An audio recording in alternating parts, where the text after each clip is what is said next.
Meus caríssimos irmãos, amigos, ouvintes, que vão escutar a minha voz através desta mensagem, eu quero falar hoje alguns instantes rapidamente sobre o escolhido.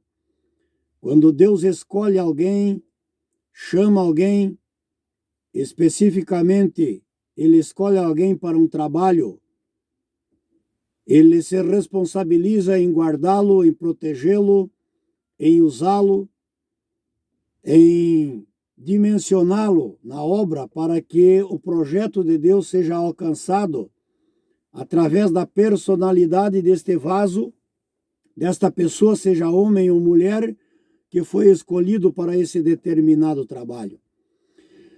Nós temos um exemplo de José. José, filho de Jacó. Abraão gerou a Isaac, Isaac gerou a Jacó, e Jacó gerou a 12 filhos, homens, entre eles José. Era um dos mais novos, era o primogênito de Raquel. E José era muito usado por Deus e amado pelo seu pai, e devido a estes fatos, os seus irmãos se enciumaram, se ensoberbeceram e se encheram de um orgulho mau e resolveram de exterminar com a vida de José. E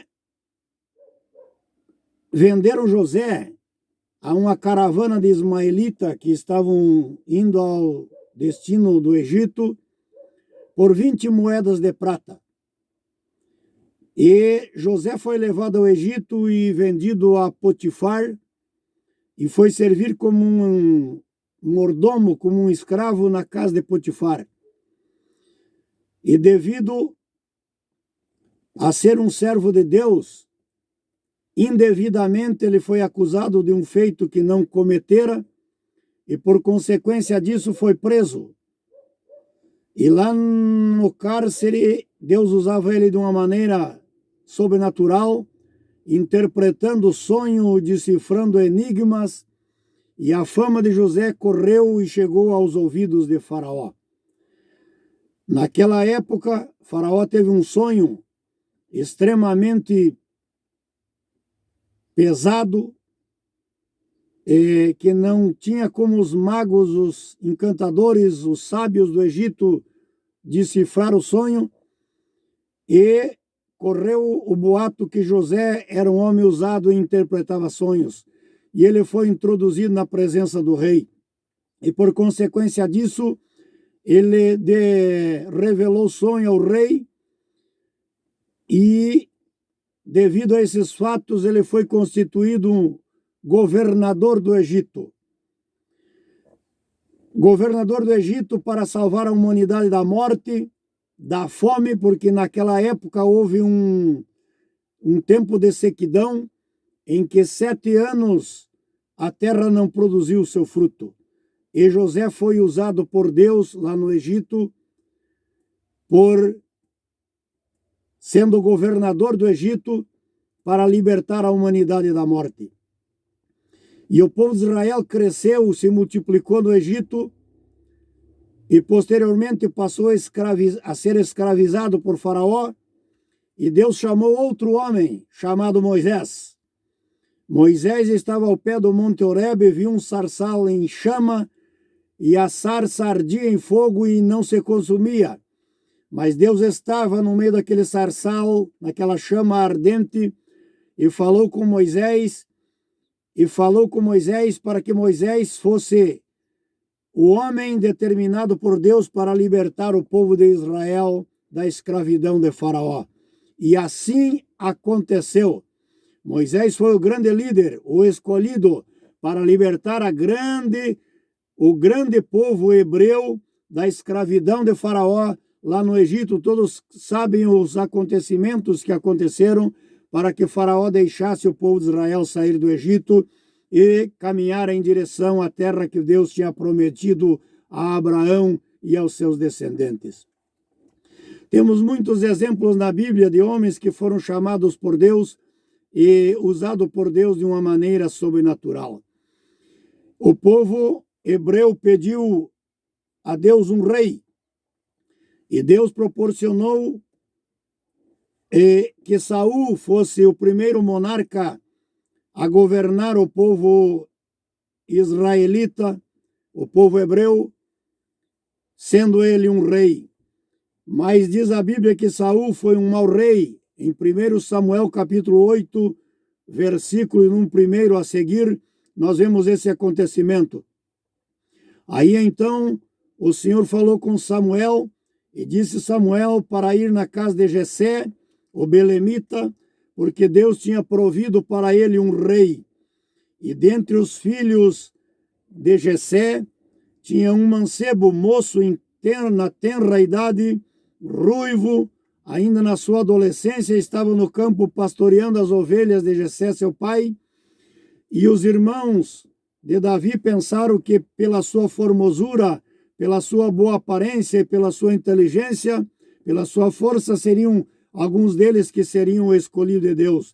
Mas Deus escolheu a Davi para que Davi governasse e fosse o rei sobre o seu povo, porque Davi foi o escolhido. Está escrito no primeiro livro de Samuel, capítulo 16, versículo número 13. E a história de José está em Gênesis 37 e 28. Também temos outro fato na Bíblia, que um homem foi escolhido para ser um profeta antes mesmo de ser gerado no ventre.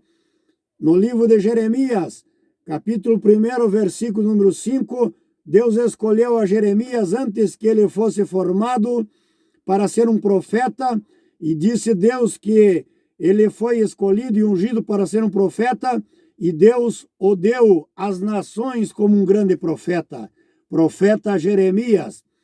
Está escrito no livro de Jeremias, capítulo 1 e versículo número 5. Jeremias foi escolhido mesmo antes de ser gerado e antes de ter vindo ao mundo e ter visto a luz, ele foi escolhido por Deus para ser um profeta, um grande homem e um grande escolhido. Temos também a história de Daniel. Daniel era um hebreu, um israelita, que quando Nabucodonosor tomou o Império Mundial, governou todas as nações, povos e tribos e línguas existentes na terra, e Nabucodonosor invadiu Jerusalém e levou Daniel, Sadraque, Mesaque e Abednego, e Ananias, Misael e Azarias, o seu nome de origem, e Daniel, quatro moços que viviam em Israel, foram levados para a Babilônia como cativo, e Daniel se destacou sendo um príncipe naquele reino e sendo uma grande autoridade na mão dos homens e nas mãos de Deus, porque nós vemos que Daniel foi um grande, extremamente usado por Deus, um profeta, porque ele foi escolhido. Quando Jesus, vamos para o Novo Testamento, quando Jesus escolheu a Pedro, chamou Pedro quando Pedro estava pescando no mar de Genezaré, Jesus dissera a Pedro: vim após mim, que eu farei com que você seja um grande pescador de homens. Pedro, no seu primeiro sermão, conquistou 3.000 almas. No seu segundo sermão, conquistou 5.000 almas. E Jesus dissera para Pedro: tu és Pedro, e sobre esta pedra, mas Jesus se referia como esta pedra a ele, a Jesus Cristo, que é a pedra fundamental da esquina, que foi reprovada pelos edificadores, isto é, pelos judeus, pelo seu próprio povo. Tu és Pedro, sobre esta pedra eu edificarei a minha igreja, e as portas do inferno não prevalecerão contra ela. Disse Jesus em Mateus 16 e 18, também está escrito no Salmo 118, versículo 22, e em Apocalipse 20 e versículo de número 17, esta pedra, que era Jesus, que ele edificou a sua igreja, sobre ela, as portas do inferno não têm poder sobre a igreja de Jesus, porque a igreja de Jesus está edificada sobre Jesus, que é a pedra fundamental da esquina. Está escrito no Salmo 118, versículo 22, e no livro de Apocalipse, capítulo 20, versículo 17, que ele é a pedra que os edificadores a rejeitaram. A Bíblia diz que Jesus veio para os seus, isto é, para os judeus, mas os judeus não o aceitaram. Aí então se cumpre a palavra que todos quantos o aceitaram foram feitos com que fossem chamados filhos de Deus, porque creram no seu nome. A pedra, em Mateus 21 e 44, Daniel 2 e 35, Isaías 28 e 16, Mateus 7 e 24, fala sobre esta pedra. A Bíblia Sagrada diz em Mateus 7 e 24, que aquele que ouve a minha palavra e guarda e observa a minha palavra, eu compará-lo-ei a um homem inteligente, prudente e sensato, que edifica sua casa sobre uma rocha, isto é, sobre uma pedra. O fundamento da sua casa está sobre uma pedra, e esta pedra é Jesus, é a sua palavra, por essência.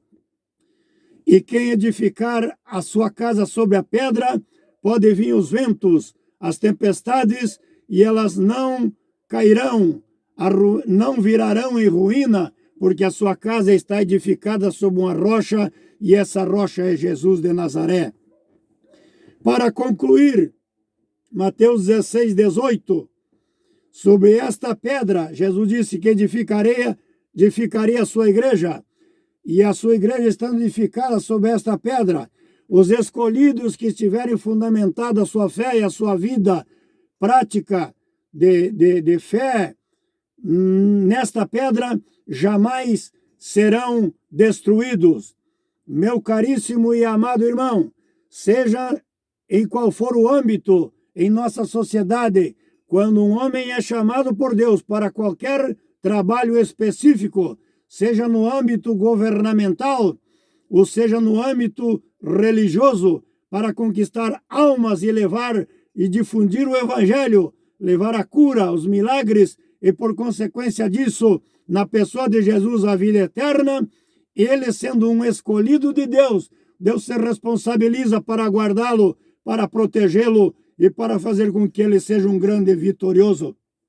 A Bíblia diz, no Salmo 34, versículo número 7, que Deus outorga e dá um anjo, disponibiliza um anjo para que este anjo esteja ao redor desta pessoa para o guardar, para o livrar e para o proteger de todos os dardos inflamados e infernais que sejam lançados pelo maligno. Se você está com a tua vida alicerçada no Evangelho, no Deus Todo-Poderoso, pode se levantar tempestades, pode se levantar todas as hostes espirituais da maldade contra a tua vida, você não será atingido, como diz o Salmo de número 91. Peste nenhuma chegará à tua tenda, nem espanto que voe na escuridão, você não será atingido. 1000 cairão ao teu lado, 10.000 cairão à tua direita, mas você será um homem, por certo, devidamente vencedor, porque a tua vida está alicerçada em Jesus de Nazaré. Seja um escolhido. Eu deixo esta mensagem e esta reflexão para você nessa oportunidade, na autoridade e no poder do nome de Jesus. Deus que te abençoe, te guarde e te dê muitas e muitas vitórias.